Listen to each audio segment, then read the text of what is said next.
દેશના 80મા સ્વાતંત્ર્ય પર્વની ઉજવણીના ભાગરૂપે સમગ્ર દેશમાં હર ઘર તિરંગા અભિયાન ધામધૂમથી ઉજવાઈ રહ્યું છે, જે અંતર્ગત આણંદ જિલ્લા વહીવટી તંત્ર અને કરમસદ આણંદ મહાનગરપાલિકાના સંયુક્ત ઉપક્રમે એક ભવ્ય અને અવિસ્મરણીય તિરંગા યાત્રાનું આયોજન કરવામાં આવ્યું હતું. વલ્લભ વિદ્યાનગરના ઐતિહાસિક શાસ્ત્રી મેદાનથી શરૂ થયેલી આ વિશાળ તિરંગા યાત્રામાં 10,000થી વધુ ઉત્સાહી અને દેશપ્રેમી નગરજનો, યુવાઓની સાથે રાજ્યના નાયબ મુખ્યમંત્રી હર્ષ સંઘવી સહિતના મંત્રીમંડળના સભ્યો હાથમાં રાષ્ટ્રધ્વજ સાથે જોડાયા હતા. વિદ્યાનગર રોડ ઉપર ઉમટી પડેલા જન્મદિનના ઉત્સાહથી સમગ્ર આણંદ શહેર દેશભક્તિના અનન્ય રંગે રંગાઈ ગયું હતું. આ ભવ્ય તિરંગા યાત્રાને ગુજરાતના નાયબ મુખ્યમંત્રી હર્ષભાઈ સંઘવી, મંત્રી રમણભાઈ સોલંકી, કમલેશભાઈ પટેલ, સંજયસિંહ મૈડા, સાંસદ મિતેશભાઈ પટેલ, ધારાસભ્ય યોગેશભાઈ પટેલ, ચિરાગભાઈ પટેલ, વિપુલભાઈ પટેલ, હર્ષદભાઈ પરમાર, અગ્રણી સંજયભાઈ પટેલે લીલી ઝંડી આપી પ્રસ્થાન કરાવી હતી. આ પ્રસંગે નાયબ મુખ્યમંત્રી હર્ષભાઈ સંઘવીએ દેશભક્તિના મહાયજ્ઞમાં મોટી સંખ્યામાં સહભાગી બનવા બદલ આણંદ જિલ્લાના નગરજનોને બિરદાવી હૃદયપૂર્વકની શુભકામનાઓ પાઠવી હતી. આ તિરંગા યાત્રા વલ્લભ વિદ્યાનગરના શાસ્ત્રી મેદાન ખાતેથી શરૂ થઈ હતી અને વિદ્યાનગર શહીદ ચોક ભાઈકાકા સ્ટેચ્યુ થઈ વિદ્યાનગર રોડ ઉપરથી પસાર થઈ આણંદના ટાઉન હોલ ખાતે પૂર્ણ થઈ હતી. આ તિરંગા યાત્રામાં 10,000થી વધુ લોકો ઉમંગભેર જોડાયા હતા.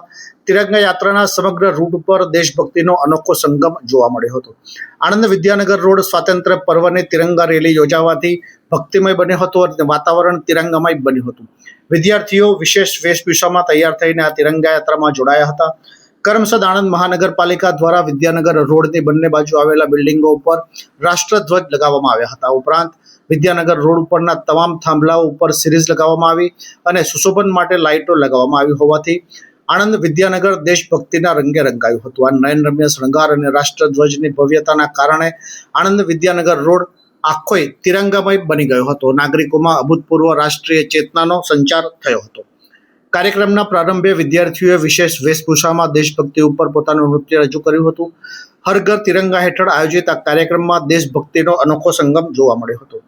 તિરંગા રેલીની શરૂઆતમાં બાઇક સવાર પોલીસમેન તિરંગા ઝંડા સાથે, ઘોડા પોલીસ, પોલીસ બેન્ડ, રમતવીરો, યુવાઓ, એનસીસીના વિદ્યાર્થીઓ, NCC Gujarat battalion, NCC girls battalion, રમતવીરો, પોલીસના વીર જવાનો, હોમગાર્ડ, મહિલા પોલીસ કોન્સ્ટેબલ, ટીઆરબી જવાનો, ગ્રામ રક્ષક દળના જવાનો, વિવિધ સ્કૂલ કોલેજના વિદ્યાર્થીઓ, પદાધિકારીઓ, અધિકારીઓ અને નગરજનો મોટી સંખ્યામાં જોડાયા હતા. તમામ ઉચ્ચ અધિકારીઓ અને પદાધિકારીઓએ પદ પ્રતિષ્ઠા ભૂલી સામાન્ય નાગરિકની જેમ તિરંગા સાથે પદયાત્રા કરી હતી.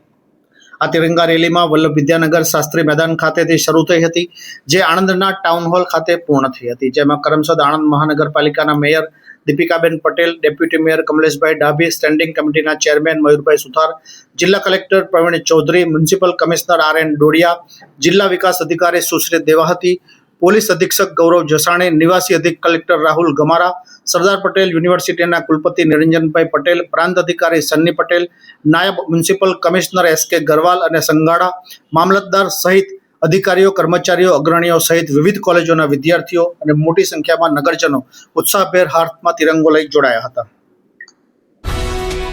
ये है हलचल टीवी नेटवर्क और आप देख रहे हैं हलचल टीवी न्यूज. हर हलचल पर नजर, हर हलचल की खबर.